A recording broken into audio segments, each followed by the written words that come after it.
guys, ito ang storyteller na si Celine.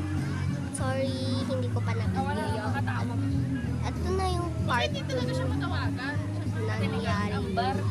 Tapos po, sabi ng matanda, mag-ingat daw tayo dito pag 3 AM sa Garland Valley. Sabi niya, bakit po? Basta, ingat ka lang. Pero gabi na. Sabi, uwi na ako. Sabi ng pinsan niya, sige, bye. Sabi naman ng pinsan niya, bye din, ingat ka. Sige. Tapos may nakita siyang multo. Sabi niya, sabi niya, tinawagan niya yung ghost box ay ghost hunter, pero pumunta muna siya sa pinsan niya. Sabi niya, pinsan. Oh, Ate, bakit? ayan mo ka na. Bakit? May nakita po naman ako ng Ayan mo ka na. kukunin ko lang yung ghost hunter. Sabi naman ng pinsan niya, ha? Talaga ba? O sige dito ka muna. Tapos tinawagan niya, ikaw ba ghost hunter? Mama ko ba? Sininig ang swimming ni Saiti outfit ni mo nakakapay ni hanging. Lock! Nakahanging siya. Madamdama! Dani Madamdama! Ay, Ilocano ka maggaya, may English na kami. Konting Ilocano. Sorry guys, na-stir. Hello. Kasi in-stir po ako. Pero ko na ka Okay, tapos sabi ko, Ay, bakit boy? sabi niya pala, Number na ko na kasi na eh. bilisan yung Number na raw. nakita ko Number aswang. na. Nananggal siya. Saan?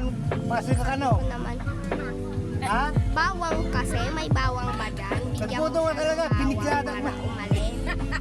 Ini-scam. Gumawa ka ng Scam. necklace na Scammer daw.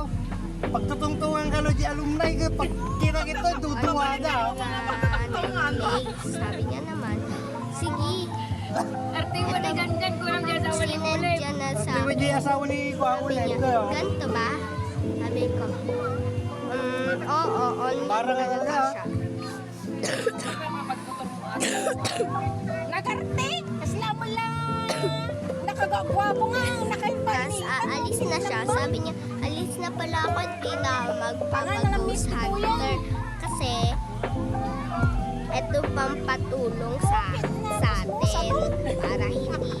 para umalis yung multo sa atin. Sabi ko naman, sabi naman ng pinsan niya, ang galing! Sino nagsabi sa'yo? Yung friend ko, bakit? Ang mga ganun. That's the end. Joke lang guys. Tapusin na rin natin yung part 3 of course. Para hindi naman sobrang daming gonggong ganggang. Madaming videos. Tapos naman, ito yung part 3. Sinabi na niya, cool. Tapos, wait lang, bukas. Gusto mo ba sumama sa Ate ni mama na mama. Sama mama mo?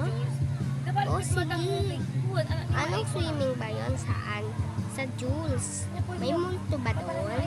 Oo, yata. Basta meron tayong onion na dala. Sabi naman ng pinsan niya ulit, yes, buti na lang naalala mo na yung sinabi ng friend. Alangan maiintihin. Ano kaya siya? English. Buti alam niya pa rin mag-Tagalog. Pag Japanese na agad siya. Tapos hindi niya alam mag-Tagalog. Feeling ka ba, be? Abe? Tungan mo ako, be? Nakita na kami nga naglabak. Pinarahan mo na. Bas. Ano ba? Ganda, ang ganda ng view. Bye-bye guys. Doon ko na tapusin part 10.